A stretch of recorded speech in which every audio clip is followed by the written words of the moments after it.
مولا علی شیر خدا فرماتے ہیں، امام سخاوی نے القول البدی میں لکھا ہے، فرماتے ہیں کہ حضرت عمر کا زمانہ مبارکہ تھا، میرا بڑا ہی دل کر رہا تھا سرکار کی زیارت کر، حضور کے وصال کو کافی سال بیت گئے، دل بڑا پریشان تھا، میں درود شریف پڑھتا پڑھتا سو گیا۔ میں نے خواب دیکھی کہ اللہ کے محبوب فجر کی جماعت کرا رہے ہیں، چر ہویا مینوں ترلے لیندیاں کدی موڑ میرے ول واگاں، جے خواب میری وچ ایک بار جے آویں میں ساری عمر نہ جاگاں۔ کہتے ہیں حضور نماز پڑھا رہے تھے فجر کی، دو صورتیں سرکار نے پڑھی پر بزا ہی مڑا، بڑا ہی مزہ آیا، بڑا ہی مزہ۔ کہتے ہیں نماز مکمل کر کے نا تو سرکار نے صحابہ کی طرف رخ نور کیا تو ایک صحابی کھجوروں کا ٹوکرا لے کے آئے، یا رسول اللہ تازی کھجوریں پکیاں قبول کریں۔ حضور نے ایک کھجور اٹھائی، صاف کی، کھائی، باقی ایک ایک صحابہ کو بانٹی۔ حضرت علی کہتے ہیں 15-16 صحابہ کے بعد میرا بھی نمبر لگا، کھجور کھائی، کھجور کا نہیں دست مصطفیٰ کا بڑا مزہ تھا۔ کہتے ہیں بڑا ہی مزہ آیا، ابھی میں کھجور کھا ہی رہا تھا کہ مسجد نبوی میں اذان ہو گئی۔ مولا علی فرماتے ہیں آنکھ کھل گئی، اٹھ میں گیا پر کھجور کا ذائقہ میرے منہ میں ابھی بھی موجود تھا۔ اب اس پر پورا باب باندھا ہے شاہ عبدالحق الہ آبادی نے، وہ کہتے ہیں کہ حضور جس کو خواب میں کچھ چیز دیتے ہیں وہ حقیقت میں بھی اسے دیتے ہیں، وہ خواب میں نہیں ہوتی، وہ حقیقت میں ہوتی ہے، پورا باب ہے۔ بہرحال عنوان پہ رہنا چاہتا ہوں۔ حضرت علی فرماتے ہیں میں اٹھا، وضو کیا، سنت پڑھی، مسجد چلا گیا، جا کے صف میں بیٹھ گیا۔ عمر فاروق آئے جماعت کرانے، کہتے ہیں عمر نے نماز شروع کی تو مجھے جھٹکا تب لگا جب عمر نے بھی وہی صورت شروع کر دی جو خواب میں سرکار نے پہلی رکعت میں پڑھی۔ میں سمجھا اتفاق ہے، لیکن کہتے ہیں دوسرا جھٹکا جب لگا جب دوسری رکعت میں حضرت عمر نے وہ صورت پڑھی جو حضور نے خواب میں دوسری رکعت میں پڑھی تھی۔ کہتے ہیں میں اب بڑا پریشان ہوں کہ یہ بات کدھر کی کدھر جا رہی ہے۔ مولا علی شیر خدا فرماتے ہیں نماز مکمل ہوئی تو کھجوروں کا ٹوکرا بھی آ گیا۔ فرماتے ہیں اب تو میری حیرت کی حد نہ رہی، حضرت عمر نے ایک کھجور اٹھائی، صاف کی، کھائی، دوسرے صحابی کو، تیسرے کو، چوتھے کو، 15-16 صحابہ کو ملی، مجھے بھی دی۔ کہتے ہیں کھجور کھائی، مزہ بڑا آیا۔ حضور سے تو دوسری مانگنے کو دل کرتا تھا پر مانگی نہیں تھی، ادب تھا۔ عمر سے تو یارانہ تھا نا اپنا، ان کا رشک دیکھیں، آپس میں رشک دیکھیں، حسد نہیں رشک۔ فرماتے ہیں یارانہ تھا نا، تو میں نے عمر سے کہا یار ذرا ایک کھجور اور دینا نا ذرا ایک کھجور۔ تو کہتے ہیں جناب عمر فاروق نے کھجور اٹھائی، صاف بھی کی، میں سمجھا ملنے لگی ہے، اٹھائی بھی، صاف بھی کی، اور دوسرے صحابی کی طرف ہاتھ بڑھایا، میری طرف دیکھ کے ہلکا سا مسکرائے، فرمانے لگے علی ایسے نہ کر، اگر رات کو نبی پاک سے دوسری لیتا تو میں بھی سویرے تجھے دوسری دے دے۔ حضور سے دوسری لی نہیں، نبی پاک سے دوسری مانگی نہیں تو میں کیسے دے دوں؟ خواب میری وچ آیا سی ماہی تو میں اودے گل وچ پا لئیاں باواں، ڈر دی ماری اکھ بھی نہ کھولا، ڈر دی ماری، میں ڈر دی ماری اکھ، کیونکہ آئی یہ رات وصال دیوالی، ربا اے رات مکن نہ دیویں، اے رات مکن نہ دیویں، ڈر دی ماری میں اکھ بھی نہ کھولاں، کتے پھر بچھڑ نہ جاواں۔ میرے رسول پاک کے غلام رشک کرتے تھے، رشک۔ حضرت علی کہتے ہیں میں رویا تو عمر بھی رو پڑے، کہنے لگے علی جو رات تجھے نواز کے گئے وہ میرے اوپر بھی کرم فرما کے گئے۔ رشک کریں خدا را، چھوڑ دیں حسد کرنا۔ حضرت عمر جب نعرہ لگاتے نا تو کیسر و کسرا کانپتے، سفیر آتے روم کے ملنے کے لیے تو کہتے جاؤ عمر نفل پڑھ رہے ہیں، ٹائم کوئی نہیں۔ ایک دن اندر میٹنگ ہو رہی تھی، حضرت عمر میٹنگ میں بیٹھے تھے، آپ کے بیٹے ملنے آئے عبداللہ ابن عمر، ابا جی اندر آ جاؤ، فرمایا دروازے پہ کھڑا ہو میں ضروری بات کر رہا ہوں، اندر نہ آنا۔ جناب عبداللہ ابن عمر کہتے ہیں میں دروازے پہ کھڑا ہو گیا، تھوڑی دیر گزری تو امام حسین بھی آ گئے، ایک حدیث میں ایک روایت میں امام حسن کا لفظ بھی ہے، امام حسین آئے، آ کے عبداللہ ابن عمر سے کہنے لگے عمر فاروق اندر ہے؟ تو کہا وہ اندر تو ہے، تو کہا آپ کیوں دروازے پہ کھڑے ہیں؟ کہنے لگے ابا جی نے کہا ہے یہاں انتظار کرو، میں کوئی ضروری بات کر رہا ہوں، لیکن شہزادے میرے لیے کہا ہے، میرے لیے آپ جانا چاہیں تو چلے جائیں۔ امام حسین کہنے لگے امیر المومنین کوئی بات کر رہے ہوں گے، میں ظہر کے وقت مسجد میں مل لوں گا، ظہر کا ٹائم آئے گا نا تو میں مسجد میں مل لوں گا۔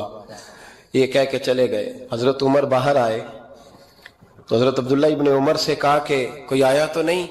عرض کی حضور حسین ابن علی آئے، حسین ابن علی۔ تو کہا اندر کیوں نہیں بھیجا؟ کہا میں نے کہا تھا بے شک چلے جائیں، لیکن وہ کہہ رہے تھے کہ میں ظہر کے وقت مسجد میں مل لوں گا۔ تو سیدنا عمر فاروق فرمانے لگے عبداللہ تجھے تیری ماں روئے، حسین کو کیوں واپس بھیجا؟ پھر عمر، دنیا داروں کے سامنے ڈٹنا، کھڑا ہونا عمر پہ ختم ہے، لیکن جو اندر کی بات ہے نا، روح کی، جو عقیدت کی بات ہے، جو وفا کا رشتہ ہے، اس کو کون سمجھے؟ یہ جو روح کی مجبوریاں ہیں، یہ جو وفا کی مجبوریاں ہیں، اسے لوگ کیا سمجھیں؟ انہیں کیا پتا کہ مرشد کے بیٹے کے پیر چومنے میں حسن کیا ہوتا ہے؟ انہیں کیا پتا کہ جب استاد کا بیٹا گھر میں آتا ہے تو دل کرتا ہے مکان بیچ کے اسے دے دیں، اس کے باپ کی نیکیاں بڑی ہیں۔ جناب عمر فاروق دوڑے گئے، امام حسین کے دروازے پہ دستک دی، امام حسین باہر رکھا، شہزادے یار ملنے آئے تھے، بغیر ملے کیوں آ گئے؟ عرض کی کہ آپ مصروف تھے، آپ کے اپنے بیٹے بھی دروازے پہ کھڑے تھے، تو میں واپس آ گیا۔ امام حسین کہتے ہیں عمر جذبات میں آ گئے، سر سے پگڑی گر گئی، کہنے لگے حسین میرے بیٹے کا اور حسین کا کیا مقابلہ؟ کیا اس کی ماں کا نام فاطمہ الزہرا ہے؟ کیا اس کی نانی کا نام خدیجہ الکبریٰ ہے؟ کیا اس کے نانے کا نام محمد مصطفیٰ ہے؟ اور پھر سر سے پگڑی اتری تھی، اپنے بال زور سے پکڑ لیے، کہنے لگے حسین میں نا مکے میں اونٹ چرایا کرتا تھا اور ڈنڈوں سے مار کھاتا تھا اپنے باپ سے، یہ جو آج ساری دنیا میں عمر کے نعرے لگتے ہیں یہ تیرے نانے کا صدقہ ہے۔ شہزادے میری وفا اور میری وفا میں جب تیرا دل کرے نا توڑ کے آ جایا کر۔ عمر تو لوگ، ایک دن امام حسین نے آ کے نا جناب فاروق اعظم سے کہا، خطبہ دے رہے تھے بچوں کی طبیعت شروع میں، پتہ نہیں کیا بات آئی امام حسین کے دل میں، کہنے لگے عمر نیچے اترو، یہ میرے نانا کا ممبر ہے۔ تو حضرت سیدنا عمر، سنو کبھی میرا بھی بچہ آ جائے تو میں کہتا ہوں اس کو پکڑو یار، بچوں کو تو نہیں نا جمعوں میں مطلب ذکر کیا جاتا، اترنا میرے نانے کا ممبر ہے۔ جناب عمر اتر کے نیچے کھڑے ہو گئے، تو کہا جا کے اپنے نانے کے ممبر پہ بیٹھ۔ تو حضرت عمر رو پڑے، کہنے لگے شہزادے میرے نانے کا ممبر ہی کوئی نہیں ہے ہی نہیں، یہ ممبر یہ مصلی یہ تیرے نانے کی شان ہے، میرے نانے کا کوئی ممبر نہیں، تیرے ہی نانے کا ممبر ہے۔ تھوڑی دیر کھڑے رہے تو امام حسین کہنے لگے اچھا کوئی نہیں آپ کے نانے کا ممبر کا نہیں؟ کہا چلو پھر میرے نانے کے ممبر پہ بیٹھ جاؤ، چلو خیر ہے، کوئی نہیں آپ کے نانے کا؟ کہا نہیں۔ تو کہا کوئی نہیں پھر میرے نانے کے۔ جب حضرت عمر بیٹھے تو بڑا شاندار جملہ کہا، فرمانے لگے میں ممبر پر مرضی سے نہیں بیٹھا تھا، مجھے ابو بکر نے بٹھایا تھا، اور پھر حسین کے کہنے پہ میں اترا ہوں، اب مجھے حسین نے بٹھایا ہے، اب کسی کی جرت ہے تو عمر کو اتار کے دکھائے، اب میں حسین کا تیری نسل پاک میں۔ یار کتنی بے شرمی کی بات ہے، لوگ امام حسین کو باغی کہے۔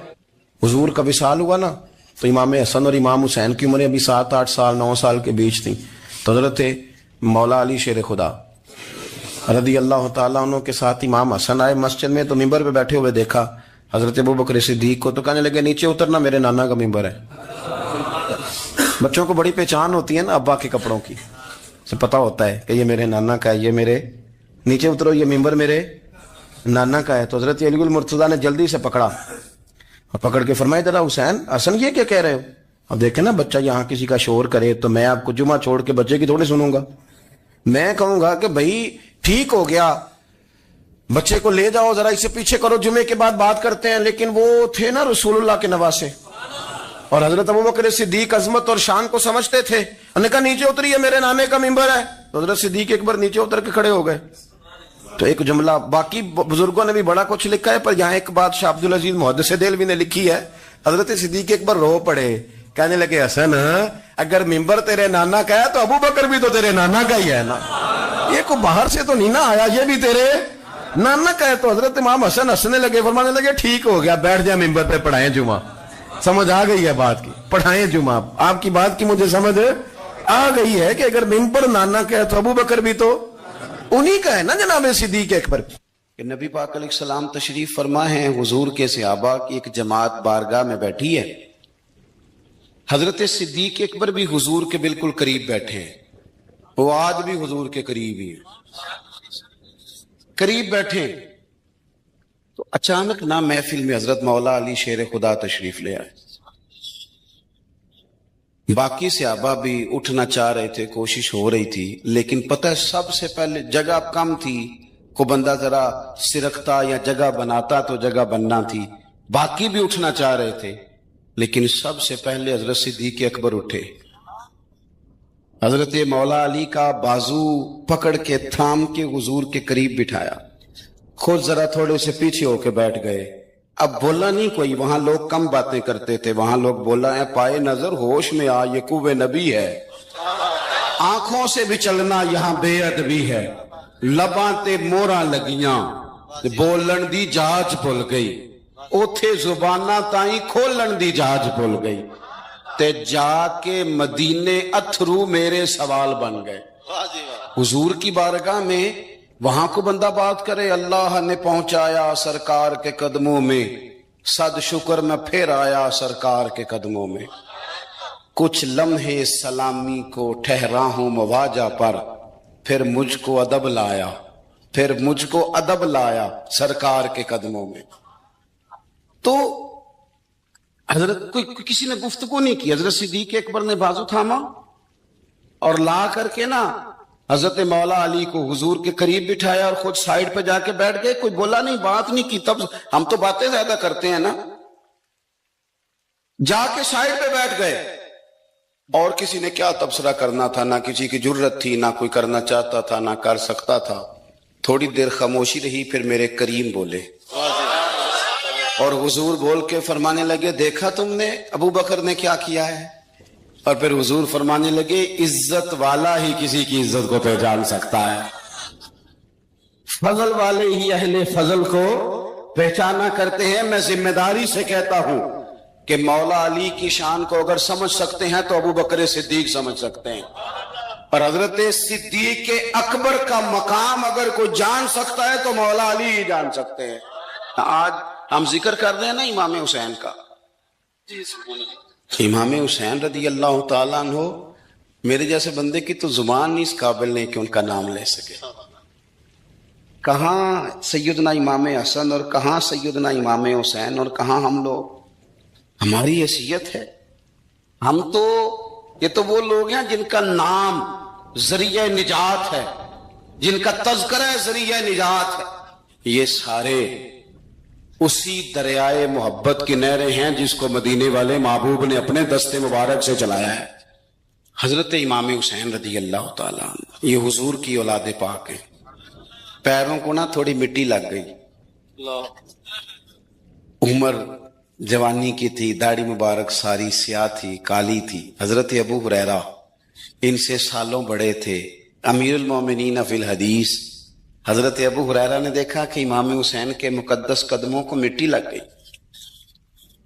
کسی سے بھی کہا جا سکتا تھا ذرا امام صاحب کی توجہ کرانا، یہ ذرا مٹی اتار دینا، لیکن حضرت ابو ہریرہ جھٹ سے اٹھے، اپنی پگڑی کھولی، اس کا پلو لیا اور حضرت امام حسین کے پیروں سے مٹی صاف کرنی شروع کر دی۔ کیوں کہ اہل فضل ہی کسی کی فضیلت کو جان سکتا، عزت والا ہی کسی کو عزت دیتا ہے، جس کے پاس وقار ہو۔ او میرے سنگیو، لوگوں کی باتوں میں نہ آنا، یہ تمہیں الجھا دیں گے، یہ تمہیں تفریق میں ڈال دیں گے، یہ انتشار برپا کریں گے۔ یہ وہ حسین جماعت ہے جو حضور کے سامنے بیٹھا کرتی تھی۔ ان سے پیار کرنا، ان سے محبت کرنا۔ آپ کبھی ترمذی کی ایک حدیث پڑھے تو مر جانے کو جی کرتا ہے۔ حضور نے فرمایا تھا، میرے صحابہ کے بارے میں اللہ سے ڈرنا، میرے بعد انہیں اپنی زبانوں کا نشانہ نہ بنانا۔ کاش کوئی ان جملوں کا درد سمجھ سکے۔ فرمایا رب سے ڈرنا، اور کریم فرمانے لگے جس نے ان سے محبت کی میری محبت کی وجہ سے محبت کی، اور جس نے ان سے عداوت رکھی میری وجہ سے رکھی۔ کبھی بھی کسی میں، اور جو حضور کی اولاد ہے، صحابہ کرام نے ایک جگہ کچھ نذرانہ جمع کیا اور جمع کر کے کہا کہ حضور کی بارگاہ میں پیش کرنا ہے۔ اخراجات بہت زیادہ ہیں اور ظاہری وسائل اس ترتیب سے نہیں ہیں، یہ نذرانہ ہر مہینے پیش کرنا ہے۔ جب وہ لے کے حضور کی بارگاہ میں گئے نا تو اللہ نے قرآن نازل کر دیا۔ فرمایا محبوب ان سے کہہ دو لا اسألکم علیہ اجرا، میں تبلیغ دین پر تم سے کوئی اجر نہیں مانگتا، الا المودۃ فی القربى، بس میرے قریبیوں سے پیار کرتے رہنا، میرے قریبیوں سے محبت کرنا، پیار کرنا قریبیوں سے۔ حسنین کریمین سے جو حضور کا پیار ہے، جو نبی پاک علیہ السلام کی ان کے ساتھ والہانہ محبت ہے، اعلیٰ حضرت بریلوی نے حدیث لکھی ہے، راوی حضرت عثمان غنی ہے رضی اللہ تعالیٰ عنہ۔ حضور سید عالم صلی اللہ تعالیٰ علیہ وآلہ وسلم نے نا گھر میں پیغام بھیجا، فرمایا فاطمہ سے کہو ذرا حسن حسین کو تو بھیجے۔ یہ سارا دن ہی حضور کے پاس رہتے ہیں، سارا دن ہی، لیکن وہ جو والہانہ پن ہے، جو محبت ہے، جو ان کے ساتھ محبوب کا خاص لگاؤ ہے، سیدہ سے کہو ذرا شہزادوں کو بھیجے، تھوڑی سی دیر ہو گئی آنے میں۔ اعلیٰ حضرت فرماتے ہیں یوں لگتا جیسے سیدہ فاطمہ کپڑے نہیں ماں بدلنے لگتی بچوں کے، خوشبو نہیں لگانے لگتی، تھوڑی تیاری میں دیر ہو گئی تو محبوب نے نظریں جمائی ہیں اس حجرے کی طرف جہاں سے امام حسن اور حسین نے آنا ہے۔ رحمت کے عجب ہی جمیلے ہیں، حسنین یہاں پر کھیلے ہیں۔ تو دونوں شہزادوں جب دروازہ کھلا تو حضرت عثمان غنی کہتے ہیں بچے جب نکلے نا دونوں، تو یہ کوئی 10 15 50 100 میل دور سے تھوڑی آ رہے ہیں، تو یہی رہتے ہیں۔ محبوب کے قرب خاص میں انہیں سایہ کرم ہر وقت نصیب ہے، لیکن نبی کریم علیہ السلام کا جو والہانہ پن ہے، جو ان کے ساتھ حضور کا رشتہ محبت ہے، جیسے ہی دونوں شہزادے آئے، حضرت عثمان غنی فرماتے ہیں محبوب نے مقدس گھٹنے زمین پہ رکھ دیے اور دونوں بازو کھول دیے۔ ایک شہزادہ اس سینے سے لگ گیا اس کندھے سے، ایک اس کندھے سے لگ گیا، اور پہلے بھی حضور پیار کرتے تھے پر آج تو رخ ہی بدل گیا بات کا۔ اللہ کے پیارے حبیب علیہ السلام فرمانے لگے اے اللہ، یہ دونوں شہزادے کندھے سے لگے ہوئے، حضور فرمانے لگے اے اللہ میں ان دونوں سے محبت کرتا ہوں، تو بھی ان سے محبت فرما۔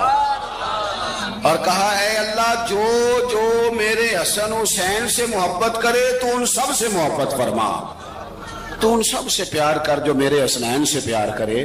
اللہ کے پیارے محبوب علیہ السلام کی محبت جب حضور کو، بھئی جس چیز کی طرف محبوب نے ایک دفعہ دیکھا ہے نا، وہ غار ثور میں حضور ایک دفعہ گئے ہیں، 3 دن قیام کیا ایک دفعہ گئے، تو ہمارا تو کئی بار جانے کو دل کرتا ہے۔ جہاں حضور تھوڑی دیر قیام فرمائیں اس جگہ سے پیار ہو جاتا ہے، اور جن شہزادوں سے حضور اس والہانہ انداز میں پیار کریں، ان کی محبت، ان کا پیار ہمارے دلوں میں ہونا چاہیے۔ ابن جوزی نے لکھا ہے سینکڑوں سال پہلے، آج کے کسی عالم کی بات بتاتا تو لوگ انکار کرتے، سینکڑوں سال، کہتے ہیں بلخ میں قحط پڑ گیا، لوگ ہجرت کر کے سمرقند آ گئے، ایک سیدوں کا خاندان بھی آیا، ایک ایسی خاتون بھی آئی جس کے ساتھ 3 بیٹیاں تھی، بیٹا بھی کوئی نہیں، خامند فوت ہو گیا۔ مسجد کے ساتھ مہمان خانے بنے ہوتے تھے، وہاں اس نے بچوں کو ٹھہرایا اور نکلی سمرقند میں کہ کوئی آدمی مل جائے۔ تو وہ سیٹھ صاحب، چودھری صاحب کہنے لگے مجھے کیسے پتا چلے گا تو سید ہے، مجھے بتاؤ، کسی کو چوک میں کھڑا کر کے کہا جائے بتاؤ تو کون ہوتا ہے، اس شخص کا کیا اشر ہوتا ہے، کیا حال ہوتا ہے، کہا کیسے پتا چلے گا؟ تو سید زادی نے اپنا پلو کھولا اور اپنے آنسو دونوں آنکھوں سے صاف کیے، تو کہنے لگی اللہ تیرا بھلا کرے، میں ثابت نہیں کر سکتی کہ میں حضور کا خاندان، میرے پاس کوئی دلیل نہیں، میں نہیں بتا سکتی، چل ٹھیک ہے، چلی گئی۔ کسی نے بتایا کہ یہاں ایک یہودی بھی رہتا ہے، وہ بڑا سخی ہے، یا آتش پرست ہے، یا پارسی ہے کافر غیر، سخی بڑا ہے۔ اس کے پاس گئی، بیٹھی رہی، لوگ بیٹھے تھے، جب چلے گئے تو قریب گئی، کہنے لگی مجبور ہوں، پریشان ہوں، غریب نہیں ہوں۔ کہنے لگا بی بی تجھے کبھی دیکھا نہیں، سمرقند کی اتنی آبادی نہیں، میں سارے شہر، تو کون ہے؟ تو کہنے لگی تعارف نہ ہی پوچھے تو اچھا ہے۔ اس نے کہا چلو اگر پتہ چل جائے تو۔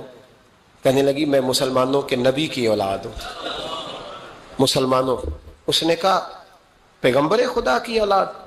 اٹھ کے کھڑا ہو گیا، بی بی کو ساتھ لیا، گھر گیا، کہنے لگا جو صاف ستھرا کمرہ ہے نا اسے پھر دھو ڈالو ایک دفعہ، ایک دفعہ پھر دھو ڈالو.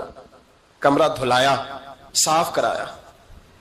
پھر کہنے لگا بی بی میرے برتن زیادہ صاف ستھرے نہیں, میں نئے نہ خرید کے لا دوں. پھر نئے برتن لایا. پھر اپنے بچوں سے کہنے لگا اونچا نہ بھولنا, یہ سیدہ فاطمہ کی شہزادیاں آئی ہیں, یہاں کوئی شخص اونچی بات نہ کرے. پھر کہنے لگا بی بی جو میرا بالکل طیب اور حلال رزق ہے نا, یہ اس میں سے لنگر ہے, لیکن چونکہ میں غیر مسلم ہوں, مجھے سلیقے نہیں آتے, جیسا تیسا بھی ہو نا اسے قبول کر لینا. خاتون کو کہنے لگا یہ گھر ہے, جب تک جی چاہے یہاں رہنا, اور دیکھنا ہو سکے تو رات اپنے نبی سے سفارش کرنا, میرا بھی کوئی مسئلہ, میری بھی کوئی قبولیت کہیں ہو جائے. وہ مسلمان کہلانے والا رات کو سویا. کہتے جنت سجی ہوئی ہے, لوگ جنت میں جا رہے ہیں, لائنیں لگی ہوئی ہیں, نبی پاک لوگوں کو جنت میں بھیج رہے ہیں. میں بھی دوڑ کے لائن میں لگ گیا. فرشتے نے میرا بازو پکڑا, کا پیچھے ہٹ. تو میں دوڑ کے حضور کی بارگاہ میں گیا. میں حضور سارے جنت میں جا رہے ہیں, یہ مجھے نہیں جانے دیتا. تو نبی پاک نے فرمایا تو کون ہے؟ کہ یا رسول اللہ میں مسلمان ہوں. کہتے حضور مجھ سے فرمانے لگے کوئی دلیل ہے تیرے پاس؟ دلیل ہے کوئی تیرے پاس؟ میں چپ کر گیا. فرمایا میری بیٹی تیرے دروازے پر آ ہی گئی تھی تو دلیلیں پوچھنے لگ گیا تھا. میں جا دوڑ جا. سویرے آنکھ کھلی تو گلیوں میں ڈھونڈتا پھرتا ہے, تلاش کرتا پھرتا ہے, کونے کونے میں جاتا ہے وہ سادات کا گھرانہ کہاں گیا. ڈھونڈتے ڈھونڈتے اس غیر مسلم کے دروازے پہ جا کے پہچان لیا. تو کہنے لگا خدا کا واسطہ جو تو نے نوکری کی ہے نا ان کی مجھ سے 11 گنا لے لے, یہ سادات کا گھر مجھے دے دے. تو کہنے لگا کل تو آتا تو شاید بات اور ہوتی, آج بات اور ہے. اس نے کہا مہربانی کر. کہا نہیں کل تو آتا تو معاملہ اور تھا, آج معاملہ آج اور ہے, رنگ بدل گیا ہے, حالات تبدیل ہو گئے ہیں, اب تو دیکھ تاک کے آیا, جا دوڑ جا. کہنے لگا نہیں مہربانی کر دے دے, تو غیر مسلم میں تیرا کیا تعلق؟ کہنے لگا چپ کر, غیر مسلم میں کل تک تھا, کل سے سجدوں سے پیار کیا ہے تو میرے حالات سنور گئے ہیں. وہ جو نظارے تو نے رات خواب میں دیکھے ہیں میں نے جاگتی آنکھوں سے دیکھے ہیں, میں نے جاگتی آنکھوں سے. اور تو نے کسی مفتی پیر عالم کے ہاتھ پہ کلمہ پڑھا ہے, میں نے رات محمد عربی کے ہاتھ پہ کلمہ پڑھا. نبی پاک نے فرمایا علی سے پیار کرنے والا مومن ہے, اور فرمایا بغض علی نفاق, اس کے سینے میں علی کا بغض ہو وہ منافق ہے, وہ منافق ہے. جس کو نبی پاک منافق ہے, منافق ہے کہ نہیں؟ ذکر علی عبادہ, النظر الی وجہ علی عبادہ. فرمایا علی کا چہرہ دیکھنا بھی عبادت ہے اور ان کا ذکر کرتے رہنا بھی عبادت ہے. اسلام صرف اخلاقیات کا مذہب نہیں, اخلاق مسلمان کا اخلاق یہ اس کا پھل ہے, یہ اس کا پتے ہیں, پھول ہیں. لیکن نبی پاک کی غلامی, حضور کی محبت, صحابہ اور اہل بیت کا احترام یہ ایمان کی جڑ ہے. جڑ مضبوط نہ ہو تو نہ پھول اگتے ہیں, نہ پھل آتے ہیں, نہ ٹہنیوں پر کوئی پتا آتا ہے. جڑ کا مضبوط ہونا بڑا ضروری ہے. ان محبتوں کا سینے میں اٹھنا پہلا پہلو آج کے موضوع کا, اس کو ذہن میں رکھیں. محبت کا جوش مارنا, محبت کا جوش مارنا, پیار کا بڑھنا, طبیعت میں ذوق پیدا ہونا, یہ ایمان کی علامت ہے. یعنی حضرت عمر کی بات سن کے دل کا ٹھنڈا ہونا ایمان کی علامت ہے, اور امام حسین کی بات سن کے طبیعت کا سکون میں آنا یہ ایمان کی علامت ہے. حضرت فاطمہ الزہرا کا ذکر ہو اور وجود کے رونگٹے کھڑے ہو جائیں, طبیعت پہ کیف طاری ہو جائے, سیدہ زینب کا تذکر آئے تو آنکھوں میں آنسو چھلک پڑے, یہ ایمان کی علامت ہے. انسان کے وجود پر اثر ہو. لیکن جو آدمی کچی کچی باتیں کرے, کمزور کمزور کمزور کمزور کہانیاں سنائے کہ نہیں جی وہ ٹھیک ہے, اہل بیت ہی اصل تھے, سارا کچھ وہی تھے, صحابہ بس وہ, بھائی